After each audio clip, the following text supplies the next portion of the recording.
सीधे रुख करते हैं शिखर समागम का। आपको लिए चलते हैं लखनऊ, जहां से अब उत्तर प्रदेश के पूर्व मुख्यमंत्री अखिलेश यादव हमारे साथ लाइव होंगे। बेबाकी से अखिलेश यादव यहां हर सवाल का जवाब देंगे, ये उम्मीद यहां मौजूद हर शख्स कर रहा है। बैठ जाइए, आप लोग प्लीज बैठ जाइए। कृपया इस समारोह की गरिमा आप बनाए रखिए। ये कोई रैली नहीं हो रही है, ये किसी पार्टी का मंच नहीं है, ये समागम का मंच है। इसकी मर्यादा को समझें और आप लोग प्लीज बैठ जाएं। इस सेशन के बारे में मैं बहुत कुछ कह सकती थी, मैं एक प्रस्तावना दे सकती थी, लेकिन उसकी जगह मैं यहां पर एक बहुत छोटा सा किस्सा बस आपको सुनाना चाहती हूं। ये बात पिछले साल की है, जब नई सरकार उत्तर प्रदेश में आ चुकी थी, अखिलेश की सरकार उस वक्त जा चुकी थी, और तब हिंदुस्तान टाइम्स जो अंग्रेजी का अखबार है, उसका भी एक ऐसे ही समागम, एक कॉन्क्लेव होता है, उसमें अखिलेश आए थे और धड़ाधड़ एक के बाद एक सवालों का जवाब दे रहे थे। तो जैसे ही इनका सेशन खत्म होने लगा, मेरे बगल में एक बुजुर्ग बैठे थे, उन्होंने कहा, बच्चा बड़ा हो गया है। लेकिन बच्चे जब बड़े हो जाते हैं तो उनकी चुनौतियां भी बड़ी हो जाती हैं, उनकी जिम्मेदारियां भी बड़ी हो जाती हैं और बड़े सवालों से जूझना भी पड़ता है। मुझे यकीन है कि नेहा उन सभी बड़े सवालों के साथ यहां तैयार है। ये सेशन मैं अब नेहा को दे रही हूं इस चर्चा को आगे बढ़ाने के लिए। शुक्रिया आपका, बहुत बहुत स्वागत है आपका। अखिलेश जी, कैसे हैं आप? मैं अच्छा हूं, बहुत अच्छा हूं मैं। बुआ जी कैसी हैं?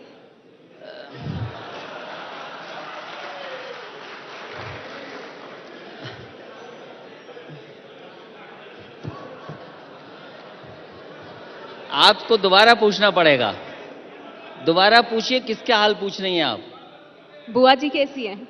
देखिए, यही तो राजनीति है कि आज पूरा देश बुआ के हालचाल पूछ रहा है। इससे बड़ी बात और क्या हो सकती है?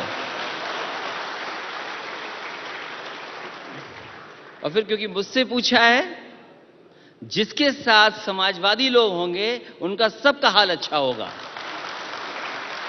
और दूसरी बात, मैं जानता हूं ये रैली नहीं है, लेकिन बेरोजगार नौजवान ज्यादा हैं, इसलिए वो हमारे साथ हैं यहां पर। अखिलेश जी, 2019 की चुनाव की तैयारी पर सबका ध्यान है। आपके सामने चुनौती बड़ी है, क्योंकि आपको ना सिर्फ खुद अपना चुनाव लड़के जीतना है, बल्कि इस बार प्रदेश में आपको पार्टी को भी जिताना है। तो दोहरी जिम्मेदारी के लिए तैयार हैं? देखिए, 2019 देश का बहुत महत्वपूर्ण चुनाव है और कहीं ना कहीं देश के जनता ये चाहती है, और जब वो फैसला लेगी, वो कम से कम पुरानी सरकारों के कामकाज को देख करके फैसला लेगी। और क्योंकि ज्यादातर प्रदेशों में बीजेपी की सरकार है, क्योंकि मैं उत्तर प्रदेश में हूं, यहां पर समाजवादी पार्टी एक विपक्ष की पार्टी है, तो कहीं ना कहीं समाजवादी पार्टी की जिम्मेदारी भी बड़ी है और जो जनता के बीच में काम किया उन्होंने, उसका तो आकलन होगा ही होगा। यहां की जनता कैसे भूल जाएगी कि अच्छे दिन आए कि नहीं आए हैं? इस सरकार का सबसे बड़ा फैसला जो मैं समझता हूं, ऐसे पॉलिटिकल पार्टी का अध्यक्ष होने के नाते, सबसे बड़ा फैसला था नोटबंदी। आज जब मैं आपसे बात कर रहा हूं, नोटबंदी के बारे में पूरा देश जान गया। कम से कम अब नोटबंदी पर बहस देश में होनी चाहिए। उस समय तो एक तरफा बहस हो रही थी, केवल बीजेपी के लोग बता रहे थे कि नोटबंदी का फायदा क्या हुआ है। नोटबंदी से आतंकवाद खत्म हो जाएगा, नोटबंदी से नक्सलवाद खत्म हो जाएगा, नोटबंदी से भ्रष्टाचार खत्म हो जाएगा। और यकीन मानिए, उस समय भी मैं कहता था कि रुपया काला सफेद नहीं होता है, ये हमारा आपका लेन देन आपस में वो काला सफेद होता है। और यूपी का देखिए आप, अगर भ्रष्टाचार देश में खत्म हुआ होगा नोटबंदी से, तो शायद उत्तर प्रदेश में सबसे ज्यादा भ्रष्टाचार खत्म हो गया होगा। ये आपने अच्छी बात कही कि नोटबंदी पर फिर से चर्चा होनी इसलिए चाहिए। बहस इस बात पे होनी चाहिए, क्योंकि जिन लोगों की जान चली गई, बहस हो रही है। राहुल गांधी ने जिन जैसे सवाल लोगों- उठाया कि ये गलती नहीं घोटाला था, संबित पात्रा ने कहा कि राहुल गांधी 10 जनपद में अपने पुरानी गड्डियों को कागज बनते देखकर गुस्से में नोटबंदी का विरोध कर रहे हैं। विरोध आप भी कर रहे हैं। मैं ऐसे लोगों को सीरियस नहीं लेता हूं जिनका आप नाम ले रहे हैं। ये प्रदेश प्रधानमंत्री देता है, ये देश प्रधानमंत्री देता है। प्रधानमंत्री इस प्रदेश से हैं। और प्रधानमंत्री जी ने यहां चुनाव में आकर के कहा था कि गरीब आपके लिए मैंने किया है। मैं केवल इतना जानना चाहता हूं, नोटबंदी के कारण जितने लोग मरे थे, भारतीय जनता पार्टी के लोगों ने उनके परिवार की क्या मदद की? क्या गरीब का कुछ भला हुआ नोटबंदी से? आज तो बैंकें भी घाटे में चली गई। बहस क्यों नहीं हो रही इस बात की? और बहस होनी चाहिए इस बात की। बहस में वो जवाब बहस देते इस हैं बात की होनी चाहिए कि हम चुनाव जीते। बीजेपी के लोगों को यह बताना चाहिए कि आखिरकार बैंकें घाटे में कैसे हैं। अभी मुख्यमंत्री जी आए थे, प्रधानमंत्री जी से यहीं पर इसी मंच पे कहीं पर 60,000 करोड़ का उन्होंने इन्वेस्टमेंट की बात की थी। हम तो विपक्ष के लोग केवल इतना जानना चाहते हैं, आखिरकार 60,000 करोड़ कौन सी बैंक दे रही है उनको लोन? किस में इन्वेस्टमेंट आ गया है? जब बैंकें घाटे में चली जाएं, जीएसटी की वजह से व्यापारी दुखी हो जाए। अभी मैं उत्तराखंड होकर के आया हूं, वहां पर जहां पर जीएसटी की वजह से व्यापारी परेशान था, उसने जहर खा लिया और मंत्री के सामने जान चली गई उसकी।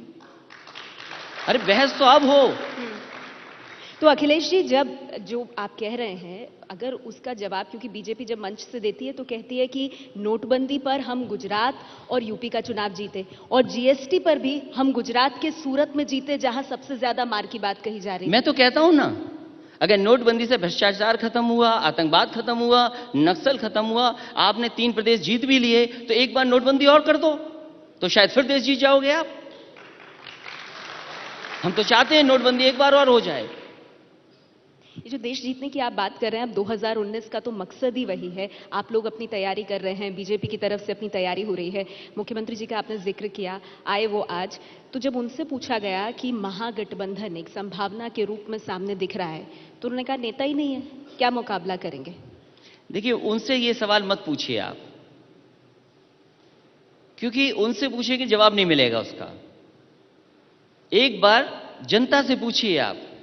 और अभी गोरखपुर की जनता ने जवाब दिया है, फूलपुर की जनता ने जवाब दिया है, कैराना की जनता ने जवाब दे दिया, और शुरू होते ही आपने जो हालचाल पूछा है वो भी जवाब ही है उसका।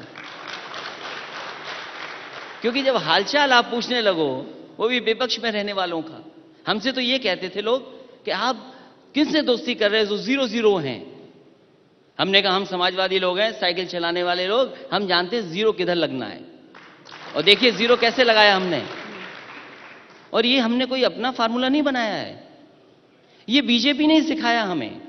फॉर्मूला है क्या? पर बीजेपी उधर ने अमित शाह तो मिशन 74 का नारा दे चुके हैं, आप लोगों का क्या फॉर्मूला है? बीजेपी के लोगों ने सबसे ज्यादा जातिवादी लाने का काम किया, जातियों के बारे में सोचा उन्होंने। जब मैं एक्सप्रेसवे की बात कर रहा था, उस समय जात की बात कर रहे थे ये लोग। जिस समय हम मेट्रो की बात कर रहे थे, लैपटॉप डिस्ट्रीब्यूशन की बात कर रहे थे, उत्तर प्रदेश के विकास की बात कर रहे थे, उस समय ये कब्रिस्तान और दिवाली की बात कर रहे थे। तो आखिरकार अब तो काम बताना पड़ेगा। दिल्ली के सब बजट चले गए, अब तो कोई बजट आना नहीं दिल्ली का। वो जो भाषण लाल किले से होना था, वो भी आखिरी लाल किले से भाषण हो गया। अब तो उत्तर प्रदेश के भी बजट चले गए, सप्लीमेंट्री भी चला गया। और देखिए, सप्लीमेंट्री बजट पास हुआ तो उन्हें सांप याद आने लगे मुख्यमंत्री जी को। और शायद वो हमें नहीं कह रहे थे, वो अपने आसपास के लोगों को बोल रहे थे कि शायद आस्तीन के सांपों से सावधान रहें। हमसे सावधान नहीं कर रहे थे वो। आपने सुना है मुख्यमंत्री जी को? अपने आप को सावधान होना चाहते थे। मुख्यमंत्री जी को आपने सुना तो उन्होंने 2 बातें और कही। सोचिए क्या कहती है बीजेपी के लोग हमारे लिए। बोलिए ये तो सांप छछूंदर लोग हैं, ये तो सांप और छछूंदर हैं। ये भाषा हो सकती है? ठोक दें, ये भाषा होगी? इनकाउंटर कर दिए, कितने इनकाउंटर कर दिए, किसके कर दिए? और फिर कौन सी कानून व्यवस्था बेहतर हो गई? ये 100 नंबर जो सबसे बेहतरीन व्यवस्था दी थी समाजवादी सरकार ने, ये अमेरिका से न्यूयॉर्क की पुलिस की जो व्यवस्था थी, वो हम उत्तर प्रदेश में लेकर के आए। क्या किया कानून व्यवस्था का इन्होंने? मैं उसी पर अखिलेश 100 नंबर को खराब कर दिया, 100 नंबर में भ्रष्टाचार फैल गया। नहीं, उसी पर मैं आपका जवाब भी चाहूंगी, क्योंकि वो मैंने बाकायदा लिखा, मुझे मालूम था ये आप उठाएंगे। तो योगी जी के जो शब्द हैं वो बता रही हूं ताकि उस पर आप जवाब दें। वो कहते हैं कि एसपी के वक्त गुंडा राज था, कब किस लड़की पर एसिड अटैक, पर्व के नाम पर भीषण दंगे होते थे, व्यापारी पलायन कर रहा था, पुलिस पर गोली मारी जा रही थी। वो कहते हैं पहले 1 सप्ताह में 2 दंगे हुआ करते थे, हमने यूपी को सम्मानजनक स्थिति पर पहुंचाया है। ये बात तो ठीक है, क्योंकि दंगा करने वाले सत्ता में आ जाएंगे तो दंगा कैसे होगा? कैसे दंगा होगा? और फिर हमने आतंकवादियों का थोड़ी मुकदमा वापस लिया है। हाँ, ये भी एक आरोप लगाया। अगर जिनके मुकदमे वापस हुए हैं वो अगर आतंकवादी हैं, तो मुख्यमंत्री जी ने अपने मुकदमे क्यों वापस ले लिए? क्या वो भी आतंकवादी हैं? अखिलेश जी, एक और बड़ी बात उन्होंने इस मंच से कही और कहा कि पूछिएगा, आप मेरे साथ हैं तो मैं बिल्कुल पूछना चाहूंगी और मुझे मालूम है आप जवाब भी देना चाहते हैं। उन्होंने कहा कि 20% जमीन का अधिग्रहण करके अखिलेश जी बताएं कि वो किस एक्सप्रेसवे को बनाना चाहते थे, और वो कह रहे हैं एक्सप्रेसवे में 3400 करोड़ की गड़बड़ी आपकी सरकार में हुई है। कैसे? देखिए, मुख्यमंत्री जी एक्सप्रेसवे बारे में कुछ नहीं जानते।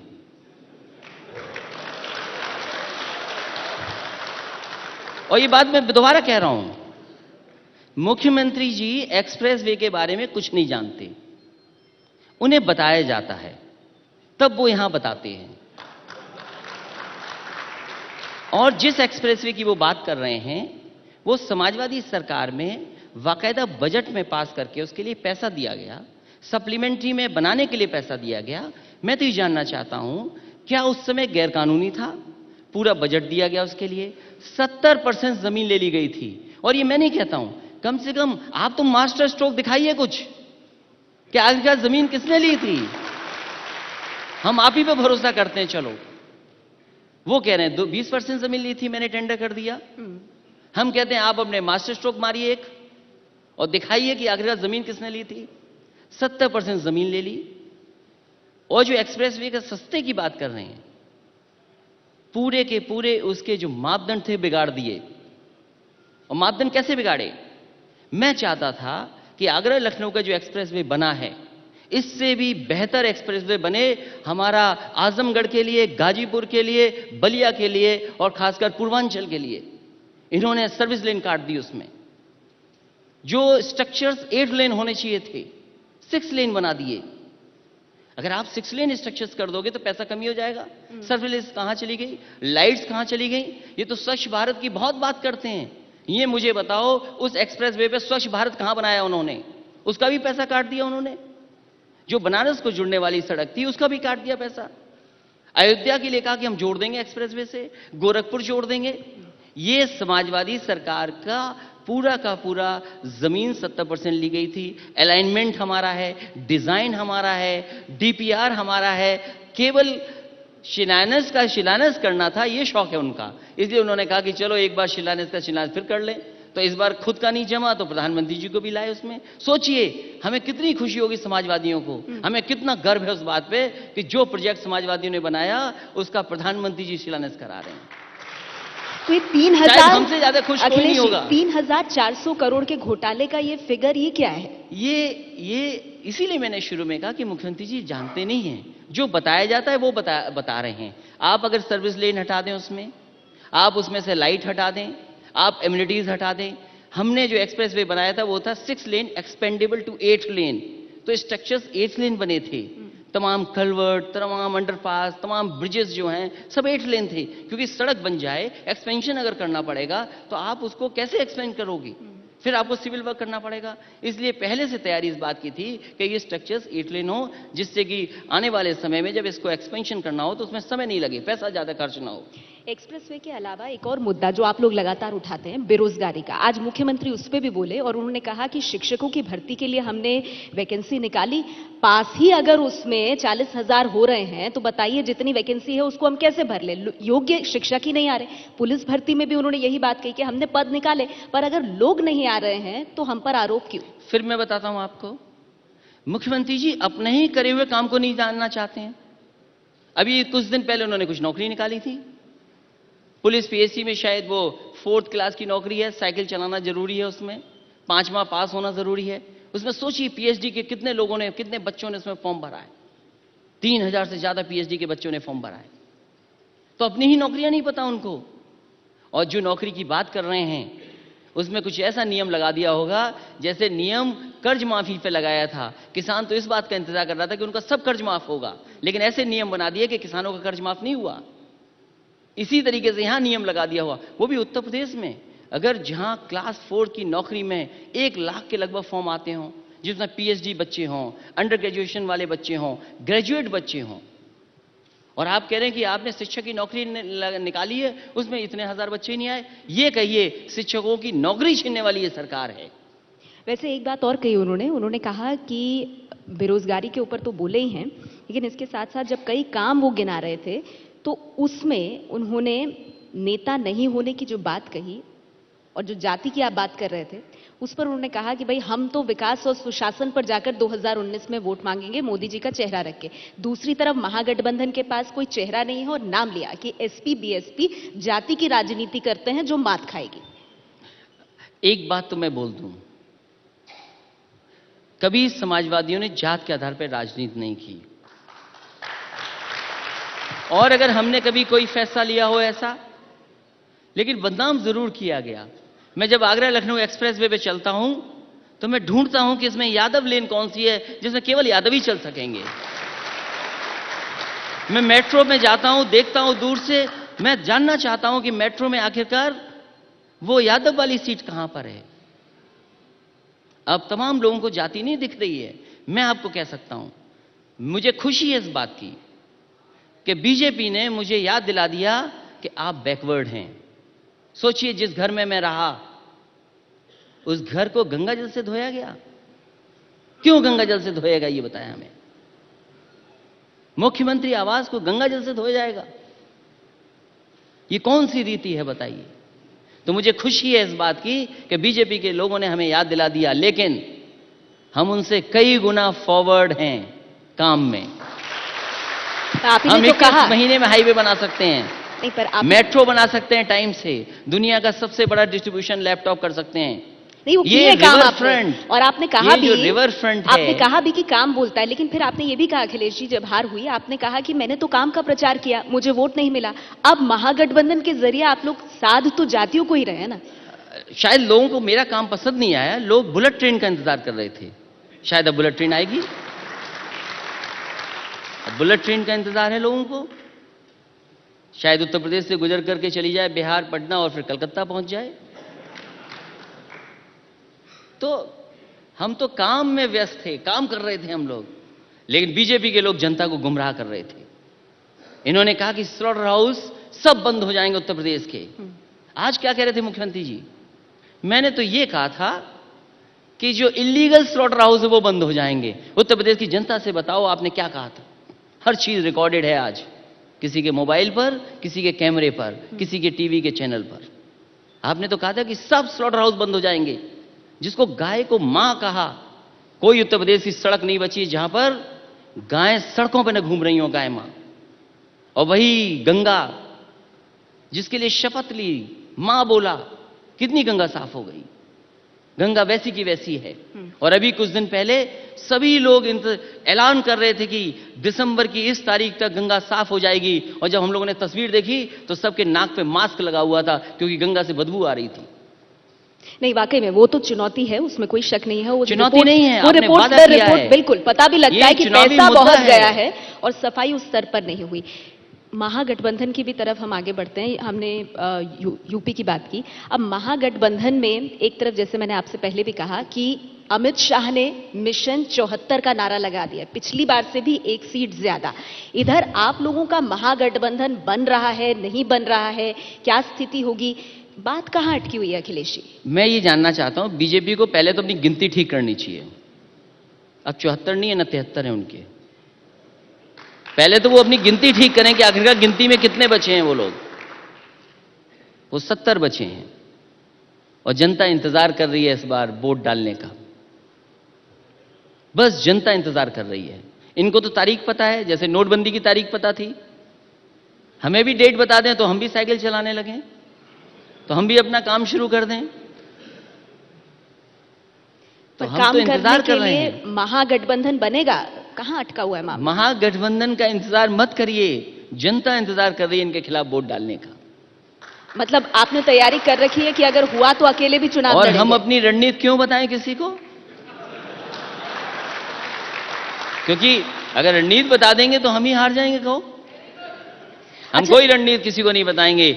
जैसे कैराना में किया, जैसा फूलपुर में किया और जैसा गोरखपुर में हुआ, वही रणनीति बना के तैयार रखी हुई है। अच्छा ये बताइए कि जब विपक्ष की तरफ से या यहाँ पे सत्ता में बीजेपी की तरफ से लगातार ये कहा जाता रहता है कि महागठबंधन या जो विपक्ष साथ आने की कोशिश कर रहा है, ना नीति ना नेता, सिर्फ मोदी को हराना देखिए, एजेंडा। आप बिल्कुल ध्यान मत हटाइए चीजों का।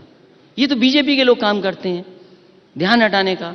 मैं तो समझता हूं आपको कम से कम आज इस बात की बात करनी चाहिए, क्योंकि पूरा भारत देश न्यूट्रिशन मिशन सप्ताह मना रहा है कि कैसे हमारी गर्भवती महिलाओं का स्वास्थ्य बेहतर हो, कैसे हमारे बच्चों का स्वास्थ्य बेहतर हो। कम से कम आपको उस पर सवाल करना चाहिए। क्या माठ गठबंधन, वो तो बन ही जाएगा। नेता के बाद से तो आप भी ध्यान हटा रहे हैं, आप नहीं चाहते सवाल पूछे जाए। कैसे बेहतर हो, ये केंद्र सरकार चला रही है। ये हफ्ता पूरा न्यूट्रिशन मिशन का है। हमने यहां चलाया था न्यूट्रिशन मिशन, मुख्यमंत्री जी ने रोक दिया। पता ही नहीं क्यों रोक दिया था। बच्चों को खाना मिल रहा था, हफ्ते में एक दिन सीजनल फ्रूट मिल रहे थे, दूध दे रहे थे हम, और अक्षय पात्रा से किचन बनाना शुरू कर दिया था खाना देने का। अब शायद अक्षय पात्रा पहुंचे थे, खाना खाया होगा, तो शायद थोड़ा उनकी समझ में भी आया होगा कि आखिरकार ये किचन क्या होती है। तो शायद उत्तर प्रदेश में वो किचन बनने लगे। लखनऊ में 1.5 लाख से ज्यादा बच्चे अक्षय पात्रा से खाना पा रहे हैं, वो भी गर्म खाना पा रहे हैं।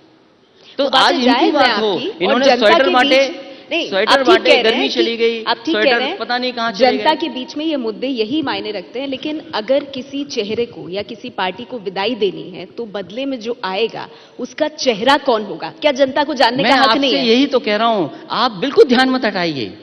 आप बात ये करिए कि कितने नौजवानों को रोजगार मिलने वाला है, कितनों की नौकरी मिली है। अब ये तो नहीं हो सकता कि हम अपना कोई पाइप लेके जाए, नाली के बगल में लगाएं और खाना बनाने लगे। ये तो संभव नहीं है। और फिर ठीक है, अगर पकौड़ा ही कारोबार है तो बिरयानी भी कारोबार है। शायद पकौड़े से ज्यादा बिरयानी में खाना बन जाएगा। ये कोई रोजगार हुआ? आपकी जिम्मेदारी है नौकरी पे बात करने की। आपने तो रोजगार की बात कही थी, आपने तो महंगाई की बात कही थी कि महंगाई नियंत्रण कर देंगे। इसलिए आप ध्यान मत हटाइए हमारा भी। वैसे भी बीजेपी बहुत ध्यान हटाती है हमारा। नहीं, मैं तो जान रही हूं कि आप नेता के मुद्दे पर नहीं बोलना चाहते हैं, वो मुश्किल मुद्दा है। नहीं, मतलब कोई मुश्किल नहीं है, मुश्किल नहीं, बिल्कुल मुश्किल नहीं है। अच्छा। इसलिए मुश्किल नहीं है कि देश इंतजार कर रहा है नए प्रधानमंत्री का, इसलिए कोई मुश्किल नहीं है। और कौन होगा में उम्मीदवारी हम की तरफ आपसे नहीं? कहते हैं, हम आपसे कहते हैं, जो हमसे ये पूछते हैं कि कौन होगा, हमें बीजेपी बता दे उनका कौन नया प्रधानमंत्री होगा।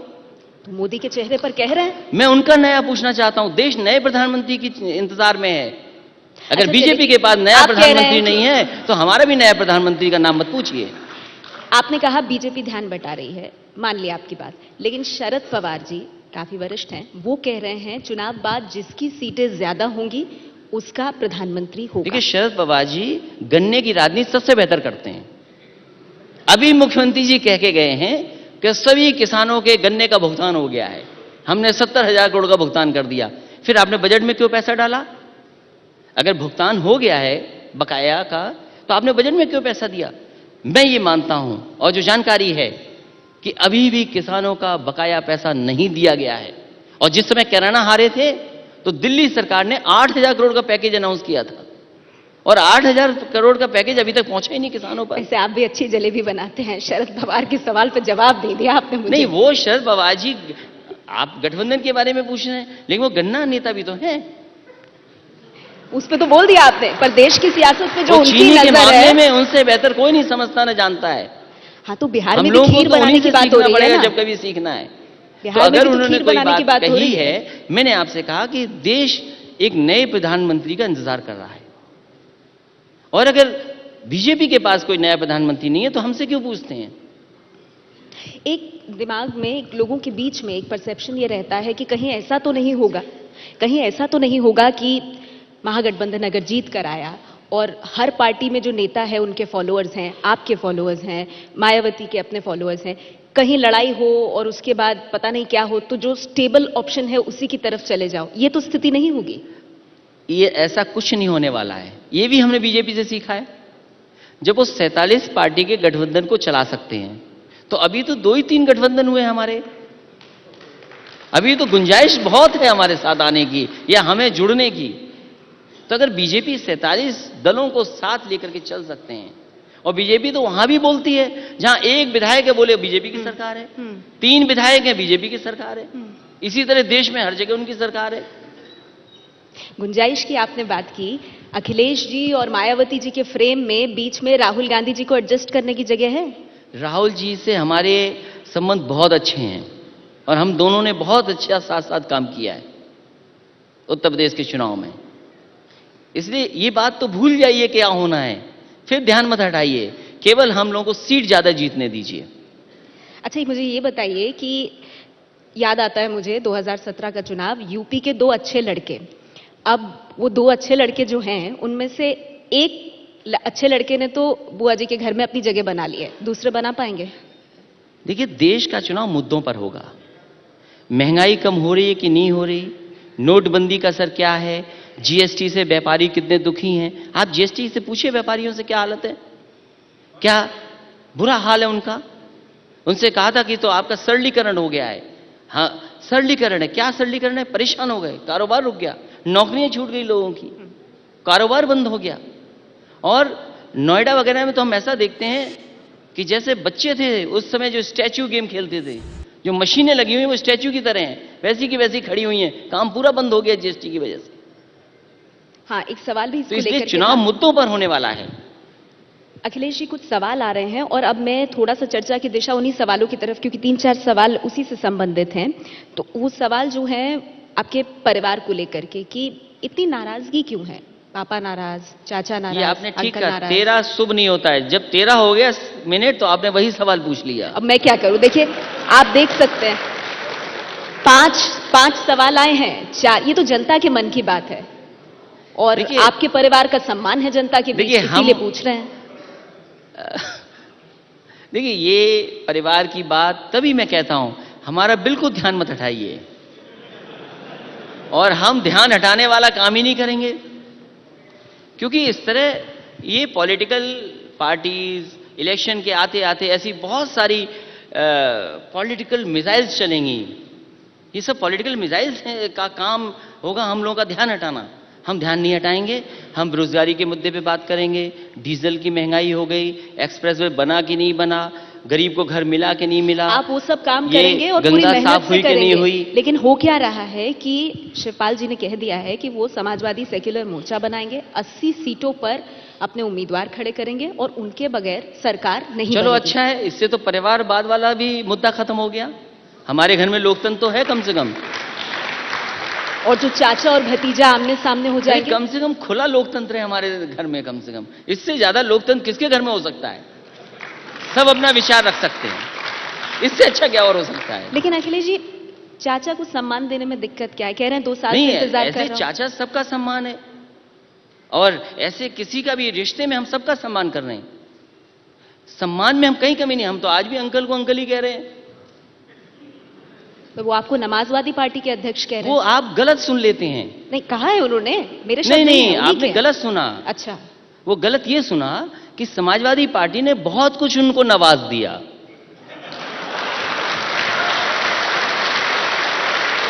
इसलिए वो गलत नहीं कह रहे हैं। देखिए, यही तो मैं कह रहा हूं, आप बिल्कुल ध्यान मत हटाइए। वो हमारी तारीफ कर रहे हैं कि हम समाजवादियों ने कितना कुछ दिया है। इस प्रदेश के बच्चों को लैपटॉप दिया, एक्सप्रेसवे दिया, और यकीन मानिए अगर आप चली नहीं है उस एक्सप्रेसवे तो जानेंगे नहीं आप, और जो चला है वो जानता है कि एक्सप्रेसवे क्या है। चलने के बाद मैं कहता हूं बीजेपी के लोग भी चल रहे हैं तो वो भी वोट समाजवादी पार्टी को देंगे।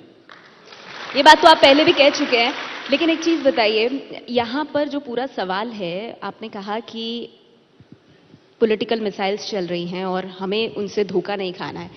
अब अंकल को बहुत कुछ नवाजा आपने, सही बात है, आपके समर्थन से राज्यसभा सांसद बने, 6 महीने बाद बागी हो गए, आज बहुत कुछ कह रहे हैं, लेकिन सवाल यह है कि मिसाइल आपकी, इसे गाइड कोई और क्यों कर रहा है? मैंने आपसे कहा कि बिल्कुल हम ध्यान नहीं देंगे इन चीजों पर, और पिछली बार ध्यान देकर के हमारा नुकसान हो गया। इसलिए वो जो पुरानी कहावत है ना कि दूध का जला एकदम, तो इसलिए हम कोई धोखा खाने वाले नहीं हैं। हम पूछेंगे कि नोटबंदी का क्या हुआ। आज बहस हो ना नोटबंदी की, और मैं समझता हूं इस देश के बुद्धिजीवी लोगों को बहस करनी चाहिए। जिन्होंने तारीफ की थी आज वो आगे आए। हम तो नहीं पढ़ते लिखे उतने, या हम लोग नहीं समझ सकते उतनी बात। जो लोग नोटबंदी की तारीफ कर रहे थे कि भ्रष्टाचार खत्म हो जाएगा, इससे आतंकवाद खत्म हो जाएगा, नक्सलवाद खत्म हो जाएगा। कम से कम वो बातें तो सामने आए आज। फिर जीएसटी का क्या असर पड़ा है उसकी बातें तो सामने आए। महिलाओं के लिए क्या कहा है, कितनी बेटियां सुरक्षित हैं, 1090 बंद कर दिया। ये जो आप कह रहे हैं ना, ये हम लोग डिबेट्स में भी अपने लगातार, क्योंकि ये बात सही है, यूपी से जब अपराध के मामले आ रहे हैं, आप देखते भी होंगे, हम इनको अपनी चर्चाओं में उठाते भी हैं, जवाब ये मिलता है कि आपके राज्य में एफआईआर दर्ज नहीं होती थी, अब ज्यादा एफआईआर होती हैं, इसीलिए ग्राफ का स्तर बढ़ा हुआ दिखता है। मैं चाहती थी इस पे आप जवाब दें। मैं फिर आपको कह रहा हूं, अगर किसी सरकार के लोगों ने कहा है तो वो जानते नहीं है इस बात को। फुल प्रूफ सिस्टम है डायल 100। किसी ने भी शिकायत की, इसका मतलब वो शिकायत दर्ज है। आज कोई हेराफेरी यूपी में नहीं कर सकता जल्दी, लेकिन डायल 100 को थाने से कनेक्ट करना, डायल 100 को पुलिस कप्तान से कनेक्ट करना, इसका मतलब आम लोगों को न्याय नहीं देना है। जिनके हाथ में ताकत थी थाने और उधर से कम डायल 100 मदद कर रही थी उन लोगों का। डायल 100 में ऐसी बात नहीं थी और कहीं भी कोई शिकायत ऐसी नहीं आती थी कि एफआईआर नहीं दर्ज की गई है। अब तो हम 17 महीने से सरकार से बाहर हैं, अब तो आंकड़े आपने भी देख लिए होंगे। क्या बेटियां सुरक्षित हैं? क्या महिलाएं सुरक्षित हैं? क्या हत्याएं नहीं हो रही? और पुलिस की हत्याएं की बात करें, इनके यहां तो कुल्हाड़ी से काटे जा रहे हैं। ऑफिस में बड़े सरदारी गया, अपनी खुद गोली मार ली, किसी ने मार दी, पता ही नहीं अभी तक। तमाम पुलिस के अधिकारी जान दे चुके हैं। पुलिस इतना अन्याय करी जिसकी कल्पना नहीं कर सकते। और सोचिए, सरकार अगर किसी को जेल में मरवा दे तो क्या कानून व्यवस्था होगी इस प्रदेश की। एनकाउंटर पे तो बहुत मुखर होकर के ये सरकार बोलती है। एनकाउंटर एक से मैं नहीं उंगली उठा रहा हूं, एनकाउंटर हो जो अपराधी हो, लेकिन अपराधी बनाकर के उसका एनकाउंटर कर देना। और फिर जब सरकार को लगा कि सुप्रीम कोर्ट ने थोड़ा सा लताड़ा है तो एनकाउंटर बंद हो गए। अब तो केवल एक ही पैर पे गोली लगती है, वो भी घुटने के पास गोली लगती है। आप पूरे आंकड़े निकाल लीजिए, प्रदेश के आंकड़े निकालिए, देखिए उत्तर प्रदेश की पुलिस का निशाना केवल घुटने के आसपास गोली लग रही है। और क्या आगरा के सिपाही लोगों का नहीं, क्या कह रहे थे, इतना पैसा दे दो जिसको चाहो उसको मार देंगे हम। वो तो पूरे देश ने देखा। क्या कानून व्यवस्था है ये? आज ये बिल्कुल यही सवाल। इससे ज्यादा मैं ये कह सकता हूं, किसी भी जो पॉलिटिकल लोग हैं उनकी कोई सुनवाई नहीं है। अभी मुझे सदन में बताया कि किसी ने सवाल उठा दिया कि कोई अधिकारी उनका नहीं सुन रहा है। सत्ता पक्ष के लोग ज्यादा टेबल बजा रहे थे। सोचिए, ये हालत है। कई नाकामियां आप गिना रहे हैं और आप कह रहे हैं इन मुद्दों से आप भटकेंगे नहीं। जो परिवार के सवाल हैं आप कह रहे हैं वो ध्यान भटकाने की कोशिश है। लेकिन इस पे आखिरी सवाल मैं लूंगी, फिर आगे बढ़ जाऊंगी इससे। आपको लगता है कि चाचा की नाराजगी और अंकल की नाराजगी या फिर उनका साथ आना ये आपको नुकसान पहुंचा सकता है, या कम से कम जनता के बीच जब बातें होंगी तो? मैं फिर वही बात कह दूंगा। मैं आपका इस बार आकलन क्या कहता है, आपको नुकसान पहुंचाएगा पर्सनली? ये मैं इसलिए पूछूं अखिलेश जी, 2017 में आपने कहा था काम बोलता है, आपने मेहनत भी की, लेकिन उसी समय ये कलह बाहर आई और आपको खामियाजा हुआ। अब 2019 से पहले हम देख रहे हैं फिर वही कहानी दोहराई जा रही है। मैं ये जानता हूं कि उत्तर प्रदेश को बीजेपी से बचाना है, देश को बीजेपी से बचाना, ये बड़ा मुद्दा है। इस प्रदेश और देश के नौजवानों को नौकरी मिले, रोजगार मिले। और फिर अगर हम दुनिया में तुलना करें, आप इस बात पे बहस क्यों नहीं करते कि दुनिया में हम कहां खड़े हैं? हमें दुख होता है जब हम दुनिया के बाहर जाते हैं और 40-50 साल में दुनिया ने कहां तरक्की कर ली, हम कहां खड़े हैं? हमारे यहां सड़कें नहीं, अस्पताल नहीं, इलाज नहीं हो पा रहा, हम किसी पे भरोसा नहीं कर रहे, कोई एक दूसरे का सम्मान नहीं कर रहा। ये किस समाज में हमें धकेल दिया? आज बताइए, देश में एक दूसरे पे कौन भरोसा कर रहा है? एक दूसरे का हम सम्मान नहीं कर रहे, कहां हमारा रास्ता तय हो रहा है? और फिर झूठ पे झूठ, साजिश पे साजिश, ऐसे डेमोक्रेसी चलेगी? अगर आपके विपक्ष के लोग हैं, इनको हर तरीके से ठीक कर दिया जाए, ये डेमोक्रेसी का होगा? एक सवाल और मैं लेना चाहूंगी। आपने ये कहा कि जितने भी दल बीजेपी से मतभेद रखते हैं, आप उन दलों से बात भी कर रहे हैं, साथ भी बुला रहे हैं।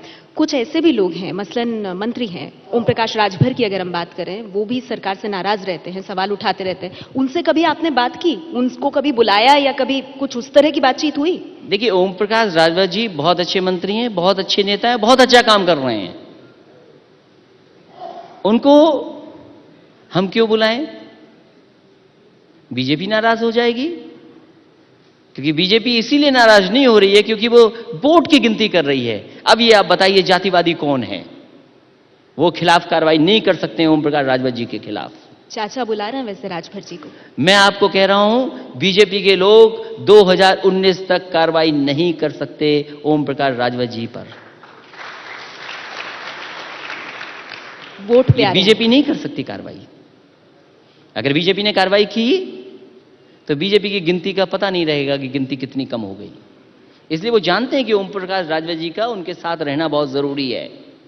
और फिर हम आपको क्यों बताएं कि कौन कौन विधायक हमारे और लोगों से बात कर रहे हैं, कौन कौन रात में खाना खाते हैं साथ साथ, कौन कौन चाय पीते हैं। ये जब वक्त आएगा तो बताएंगे, अभी क्यों बताएं हम? उन बेचारों की नौकरी और चली जाएगी। अच्छा चलिए मैं आगे बढ़ जाती हूँ। आप रणनीति का खुलासा नहीं करेंगे, अधिकार भी है आपको।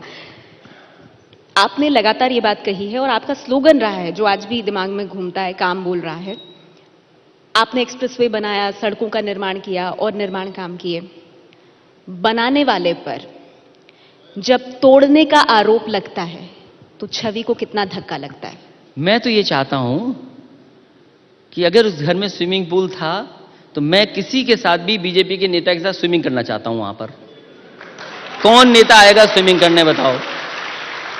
और मैं ये दावा करता हूं उनसे अच्छा सूर्य नमस्कार मैं करूंगा और उनसे तेज स्विमिंग कर लूंगा।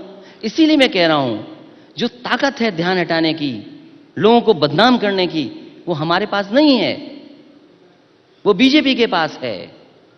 मेरे घर में स्विमिंग पूल नहीं था लेकिन हम बता ही नहीं पाए। एक भी टोंटी नहीं हटी थी घर से, नहीं दिखा पाए। पर जो तो गलती हो गई ना। मायावती ने तो ये नहीं, मायावती जी ने तो इसको संभाल लिया अच्छे से। आपने क्यों मौका दे दिया? मैं ये कह रहा हूं एक पत्रकार साथी ने पूरा घर दिखाया, मेरा बेडरूम दिखाया, मेरे बच्चों ने जो दीवार पे पेंटिंग की थी वो तक दिखाया, हर कमरा उसने दिखाया। वो तो किसी राष्ट्रीय चैनल पे नहीं आया। क्यों नहीं आया राष्ट्रीय चैनल पर? और मैं बताता हूं आपको, एक बार एक्सप्रेसवे पर मिराज सिकोई और हरक्यूलिस एयरक्राफ्ट उतर रहा था तो मैंने देखा कि सभी टीवी दिखा रहे हैं। मैंने डिंपल को भी बुला लिया, मैंने कहा आओ टीवी पर देखते हैं, शायद कोई चैनल तो हमारा नाम लेगा कि हमने बनाया है। मैं 20 मिनट देखता रहा, सब हवाई जहाज उतर गए, लेकिन एक भी चैनल ने नहीं बताया कि ये पुरानी सरकार में अखिलेश यादव की सरकार ने बनाया था।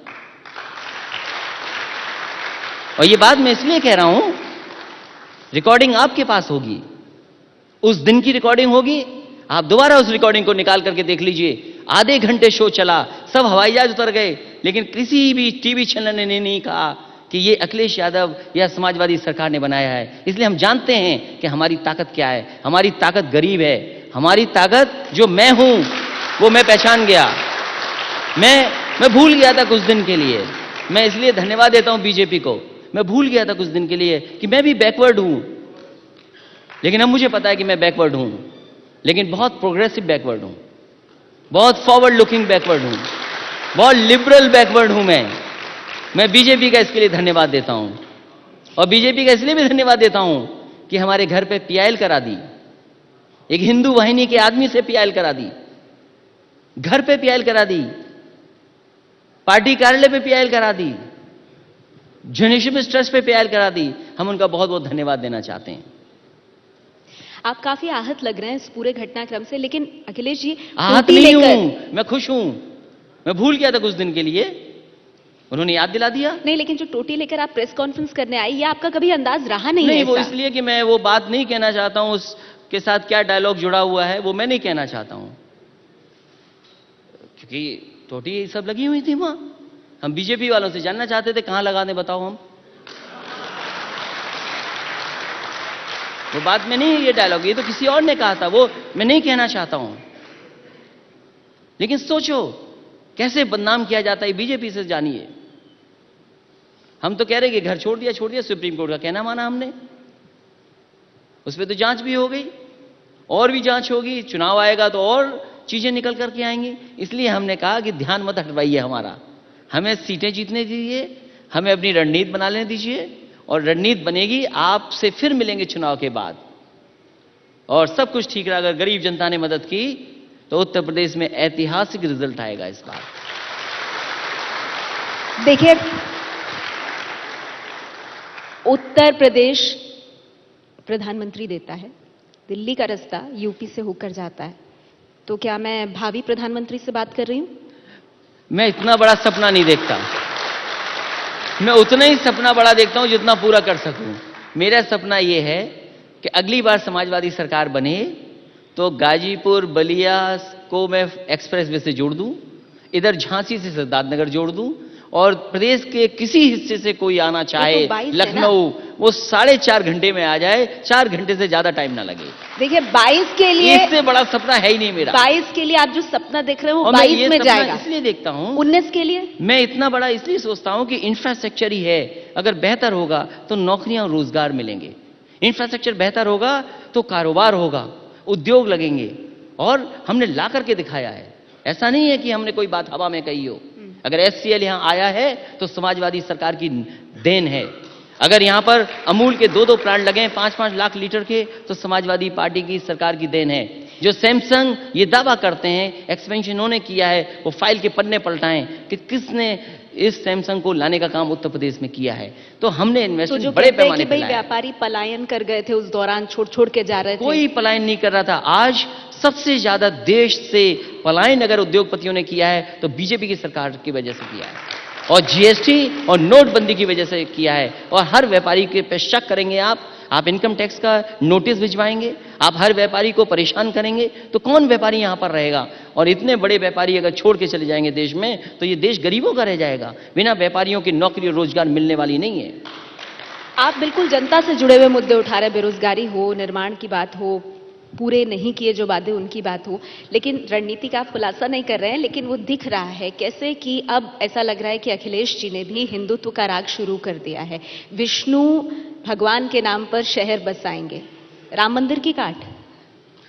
ये काट नहीं है, केवल समझ है। इधर बहुत सारा शोर हो रहा था, भगवान विष्णु को सब भूल गए थे, इसलिए भगवान विष्णु के शरण में हम चले गए। बस इतनी सी बात है। लेकिन पूछने वाले तो ये पूछ रहे हैं कि कहीं बीजेपी के ट्रैप में तो नहीं फंस रहे हैं आप? बीजेपी तो नहीं होगा। भगवान विष्णु का ही रूप है कृष्ण, उन्हीं के अवतार हैं राम, तो उनको तो नाराजगी नहीं होगी, वो तो हमारा ही साथ देंगे फिर। और क्योंकि अगर उनके अवतार हैं, भगवान विष्णु की मदद करें। अगर हम कोई काम शुरू करना चाहते हैं तो बीजेपी के लोगों को आना चाहिए, हमारे साथ जुटना चाहिए, मदद करें हमारी, क्योंकि उन्हीं के तो अवतार हैं, राम और कृष्ण दोनों, और भी अवतार हैं उनके। तो हम तो विष्णु की शरण में चले गए। अब मतलब भगवान के सहारे की जरूरत पड़ी गई आपको भी। अभी तो यही हो रहा था कि बड़ा शिव भक्त कौन, प्रधानमंत्री जी या राहुल जी? क्योंकि मैं इसलिए दिखावा नहीं करता था कि मेरी पत्नी उस चीज को देखभाल करती थी। वो घर में व्रत रखती हैं, वो मंदिर में पूजा करती हैं, तो जो हमें करना था वो हमारी पत्नी कर रही है, तो हम फ्री थे, पॉलिटिक्स कर रहे थे। ये समझ लीजिए बात आप। अच्छा, अब अखिलेश जी कुछ ट्विटर पे सवाल आ रहे हैं कि आज सुबह से ही मैंने इस बात को डाल दिया था कि आपसे बातचीत होगी। विक्रम सिंह एक दर्शक हैं, ट्विटर पे उन्होंने सवाल भेजा, मैंने यहाँ नोट कर रखा है, और क्योंकि आपने डिंपल जी की बात की तो उन्हीं से संबंधित सवाल है। वो कह रहे हैं, अखिलेश जी, परिवारवाद पर आपने कहा कि डिंपल जी चुनाव नहीं लड़ेंगी। परिवारवाद आपको खत्म करना है तो पुरुष सदस्यों से आपने शुरुआत क्यों नहीं की? क्योंकि डिंपल जी को तो कन्नौज की जनता ने चुना है। तो विक्रम जी का मैं कहना मान लेता हूं, डिंपल जी को लड़ा देता हूं चुनाव।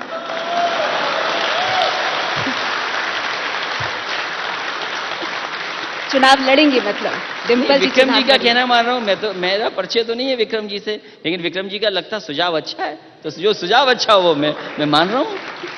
चलिए, एक और दर्शक है बीएस वैष्णव, वो कह रहे हैं, आप मुस्लिमों के शुभचिंतक होने का दावा करते हैं तो 3 तलाक का विरोध क्यों करते हैं? देखिए, ये सुप्रीम कोर्ट के डायरेक्शन पे जो फैसला हो, हम तो कोई भी महिला हो अगर उसके साथ अन्याय हो रहा है, अन्याय नहीं होना चाहिए, इस पक्ष में समाजवादी लोग हैं। और जहां तक सवाल 3 तलाक का है, उसके साथ साथ और भी महिलाएं हैं, करीबन 40 लाख महिलाएं हैं जो बहुत ही खराब काम कर रही हैं।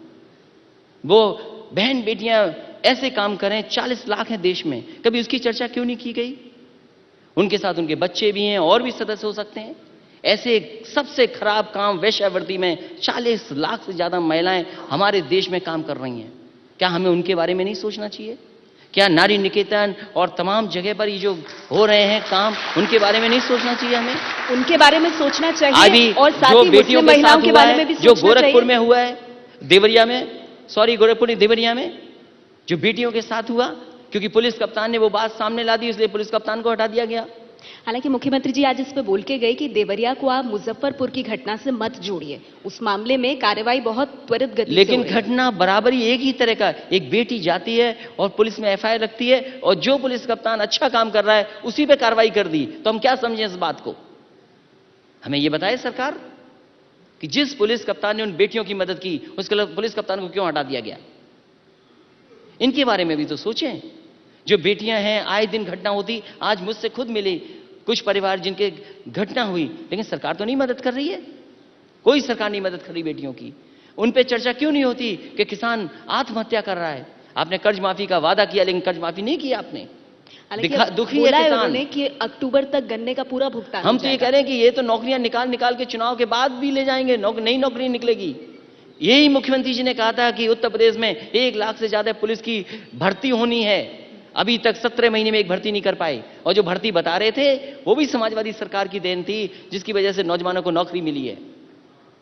और नौकरियां जो निकाल रहे हैं केवल चुनाव को देखते हुए निकाल रहे हैं, वो जानते हैं कि चुनाव में आचार संहिता लग जाएगी और उसके बाद तो नौकरी चलती रहेगी ऐसे ही, कोई नौकरी नहीं लगने वाली। मुख्यमंत्री जी से जब आज पूछा गया कि आप तो ऑलरेडी चुनाव के मूड में आ गए हैं, जा रहे हैं, घोषणाएं भी कर रहे हैं, तो उन्होंने कहा कि मैं तो कुर्सी पर बैठने के अगले दिन से चुनाव की तैयारी में लग जाता हूं, चुनाव हम जीतने के लिए नहीं लड़ते। तो अच्छा है ना, इससे अच्छा और क्या हो सकता है? वो धन्यवाद, ऐसा ही गोरखपुर में हुआ, ऐसा ही और जगह भी हो जाए।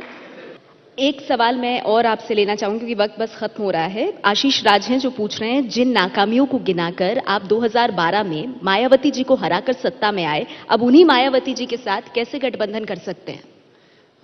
तब तो 10 साल हो जाएंगे। अब तो नई राजनीति, नए तरह की परिस्थितियां हैं, मुद्दे नए हो गए, नए बदल गए।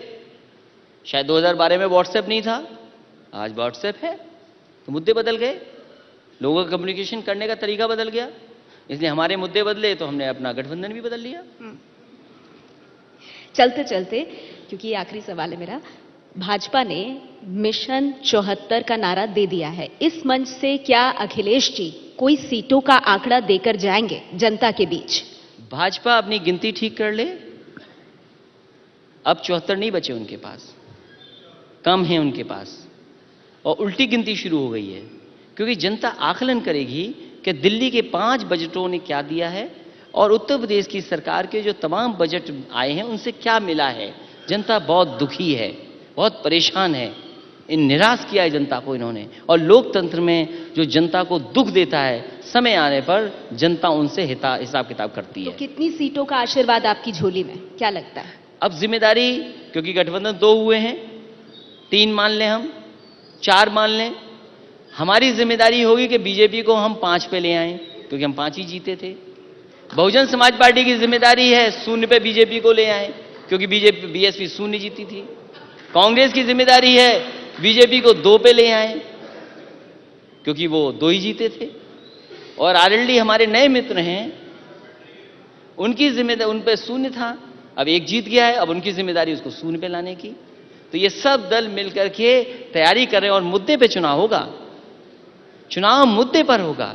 ये तमाम चीजें जीत हुई हैं जो वो मुद्दों पे जनता ने समर्थन दिया है। महागठबंधन टिका रहेगा? अभी तक तो यही है, और इसी की घबराहट हमें देखने को मिलती है। जो बीजेपी की तरफ घबराहट है वो इसी की घबराहट है। अखिलेश जी, आपने वक्त निकाला, बड़ी बेबाकी से हर सवाल का जवाब दिया, बहुत बहुत धन्यवाद आपका समागम में हमारे साथ जुड़ने के लिए। Thank you. ये है एबीपी न्यूज, आपको रखे आगे।